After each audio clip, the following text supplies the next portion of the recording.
Hey, I'm Foster Hyde, and this is the 3-Minute Financial Advisor. I'd like to take just a couple of minutes today to talk to you about interest rates and hopefully make you a little bit smarter in the process. So first, a little background. You probably remember all too well the financial crisis in 2008, 2009. The Federal Reserve had to take extreme measures to lower interest rates to help prop up the economy, help consumers. Well, interest rates have remained low since then. However, the last couple of years they have ticked up a little bit while still remaining lower than historical rates. However, when COVID hit in March and everything shut down, the Fed had to reinstitute some of those extreme measures, basically reducing rates they charge banks back to zero. And that has since flowed through to the average consumer, you or me. And so I'd like to talk you through a couple of potential options for you today. So if you currently have a mortgage on your house, and especially if you're in the early stages of paying off that mortgage, it may make sense to refinance the loan. Now, if you plan to move in the next couple of years, closing costs probably offset any benefit, but if you plan to stay put for a while, it is worth taking a look. So one option is if you can stomach a little bit higher payment, refinancing from a 30-year to a 15-year, you get a lower interest rate and you pay off the mortgage faster.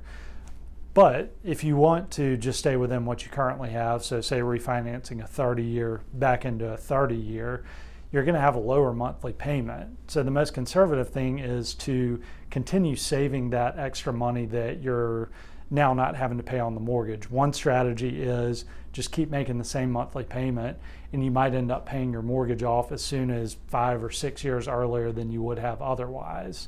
Now, there are other ways you can save the money, and we're happy to talk to you about that in more detail.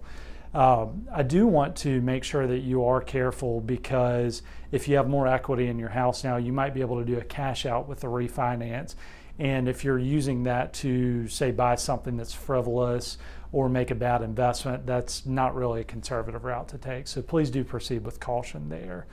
Also, if you're potentially going to be in the market for a new house in the next 6 months or year, now might be a great time to look. Number one, with the economy reeling, you might be able to find a pretty good deal on a house. Number two, interest rates are at all-time lows for mortgages. So I would encourage you to at least begin evaluating that process. The next thing, if there's any other debt that you could potentially refinance, whether that's student loans, car loans, home equity line, if you can get a better rate somewhere else, it is worth at least looking into that. And if you're also considering a purchase, like you need a new car, now might be a good time to look. Number one, sellers are probably going to be more willing to negotiate because they need to move inventory, but also rates are at record lows. So yeah, I hope you liked this video. If you did, please click like, feel free to share it with your friends. And as always, we're available at the Welch Group if you ever need any help with any of these decisions. Thanks.